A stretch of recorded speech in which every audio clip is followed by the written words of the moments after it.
जितनी भी लड़कियां हैं आज के समय में, उनके लिए योग क्यों जरूरी है, आपको योग क्यों करना चाहिए। नमस्ते, मैं प्रभाकर, स्वस्थ भारत केंद्र भगवा ब्रांच से। आपको योग इसलिए करना चाहिए क्योंकि लड़कियां धीरे धीरे बड़ी होकर वही शरीर महिला के रूप में आगे आता है। तो धीरे धीरे वही बड़ी होती हैं, जिम्मेवार होती हैं, परिपक्व होती हैं और गृहस्थी या फिर अन्य जिम्मेवारियों को लीड करती हैं। वो चाहे वो कॉरपोरेट सेक्टर में हो, चाहे नौकरी में हो, चाहे घर में हो, चाहे कहीं भी हो।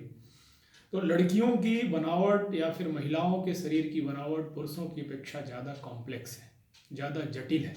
तो ऐसी परिस्थिति में यदि हम नियमित योग करेंगे तो कई बीमारियों से बच सकते हैं। आपको ये पता होगा कि यदि कोई हरी बांस हो, हरी छड़ी हो, तो उसको सेक दिया जा सकता है बढ़िया से। लेकिन यदि कोई बांस या लकड़ी सूख जाए, हरी नहीं है, लचीलापन उसमें नहीं हो, तो उसको सेप नहीं दिया जा सकता। उसको सेप देने का प्रयास करेंगे तो वो टूट जाएगी। तो इसलिए लड़कियों को 5 साल से ऊपर की जितनी भी बच्चियां हैं, उन सभी लोगों के अभिभावक को निश्चित रूप से इस बात पे ध्यान देना चाहिए कि उनको हम योग करवाएं, योग की कक्षा में शामिल करें और सही मार्गदर्शन मिले योग का। सही प्रशिक्षक आपको योग करवाएं। इससे ये होगा कि शुरू के दिनों में ही यदि बच्चे योग ठीक से करके लाभान्वित नहीं हो पाते तो एक गलत अनुभव उनके साथ जुड़ जाता है कि मैंने योग तो इतने दिनों तक किया, ये किया, वो किया, फायदा नहीं हुआ। तो इसलिए आपको सही प्रशिक्षक के मार्गदर्शन में ही योग करना है, ये ध्यान रखना है। तभी बेनिफिट होगा, तभी फायदा होगा। और धीरे धीरे जब योग करने लग जाएंगे तो निश्चित रूप से आपका शरीर स्वस्थ होगा, रोग प्रतिरोधक क्षमता बढ़ेगी, याददाश्त बढ़ेगी, शरीर मजबूत होगा और हर कार्य को आप बेहतर तरीके से कर पाएँ। तो लड़कियों को विशेष तौर पे योग करना चाहिए क्योंकि आप बहुत सारी बीमारियों को, बहुत सारी बातों को आप शेयर नहीं करते, बताते नहीं, खुद ही सारा झेलना चाहते हैं। और शरीर चूँकि कॉम्प्लेक्स है, जटिल है, तो बीमारियां होने की भी संभावना ज़्यादा है। तो इसलिए आप प्रयास करें कि नियमित योग करने लग जाएंगे तो इससे एक ये फ़ायदा होगा कि शरीर स्वस्थ रहेगा, बीमार नहीं हो पाएंगे और सामान्य स्तर पे जो लोग रहते हैं उनको ज़्यादा बीमारी होगी यदि वो योग नहीं करेंगे तो इसलिए सभी लड़कियों को, सभी महिलाओं को, सभी छात्राओं को भी योग पे ध्यान देना चाहिए।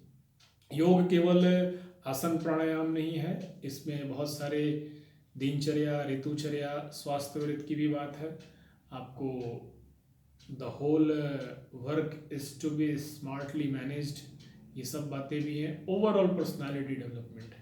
अब देखिए, कहीं भी पर्सनालिटी डेवलपमेंट की बहुत ज़रूरत होती है, व्यक्तित्व विकास की। आजकल परीक्षा में लेके, यूपीएससी परीक्षा से लेके, चाहे अन्य किसी भी कॉम्पिटिटिव एग्जाम में, चाहे विद्यालय में भी व्यक्तित्व विकास पे बहुत बल दिया जा रहा है। इसलिए बहुत ज़रूरी है कि हम भी अपने व्यक्तित्व विकास में शुरू से ही सब ध्यान देना शुरू कर दें और इस बात का संज्ञान अभिभावकों को लेना चाहिए। इस बात का महत्व अभिभावक को ही बच्चे को समझाना चाहिए। बच्चा तो क्या है, बच्चा नहीं जानता, वो तो प्लेन पेपर सा है, कोरा कागज है, जो उस पर आप लिख देंगे हमेशा के लिए रह जाएगा। इसलिए निश्चित रूप से सभी अभिभावकों को आपके आसपास के योग प्रशिक्षण केंद्र में जाकर वहाँ योग करवाना चाहिए। यदि आसपास योग केंद्र नहीं मिल पा रहे आप तो आप हमें संपर्क करें। डिस्क्रिप्शन बॉक्स में नीचे फ़ोन नंबर दिया हुआ है, वहाँ कांटेक्ट कर सकते हैं। हम आपको बताएंगे आपके पास में कौन सा योग प्रशिक्षण केंद्र है, या फिर ऑनलाइन भी आप योग सीख सकते हैं। तो इस तरह से योग का महत्व है। सभी छात्राओं को, सभी महिलाओं को, सबको योग करना चाहिए। धन्यवाद।